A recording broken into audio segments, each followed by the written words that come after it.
Good morning, welcome back to my channel, welcome to new blog. তো এইদিকে দেখানো যাবে না, জামা কাপড়ে খুব বাজে অবস্থা আনলাতে হয়ে রয়েছে। আর আমি উঠে গেছি, এখন কটায় উঠেছি জানো? আজকে উঠেছি 5টায় উঠেছি। আমার মা যেদিনকে বলে সকাল 8টার আগে বিছানা থেকে নামবি না, আমাদের সেদিনকেই ঘুম ভেঙে যায়। তো আমি 5টায় উঠেছি, মানে আমার বোনকেও তুলে দিয়েছি গান টান শুনিয়ে। আর এই দেখো এখনও বাইরে লাইট ফাইট জ্বলছে, দেখা যাচ্ছে কি জানি না। এইদিকে এইদিকে লাইট টাইট জ্বলছে, মানে পোস্টের লাইট এখন লোকজন ওটা বন্ধ করেনি। আর এখানে আমি পড়তে বসে গেছি, অলরেডি আমার একটা বই পড়া কমপ্লিট। এটাই হয় আমার সাথে। তো যাই হোক, এখানটাই যে বোন ওষুধ দিয়ে গেছে, খাবো। এরপর মা গরম দুধ আনছে, সেটা খাবো। খেয়ে তারপরে আবার পড়তে বসবো। রবিবার বলে তো আমার লাইফে কিছু নেই। ভেবেছিলাম ব্লগ করবো না, জানি না এই ব্লগটা আপলোড করবো বা কিনা। জামা কাপড়ের খুব অবস্থা খারাপ, জামা কাপড়টা একটু ঠিক করে দেয় না। Hello Pino, good morning.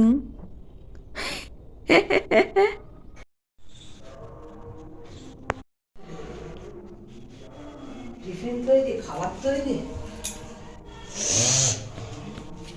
ওগুলো কি ভাই?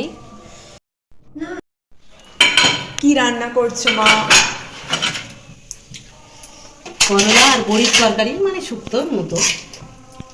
আর হয়েছে বেগুনের ঝাল। Wow, it's look like so delicious. আর হচ্ছে বিট ভাজা।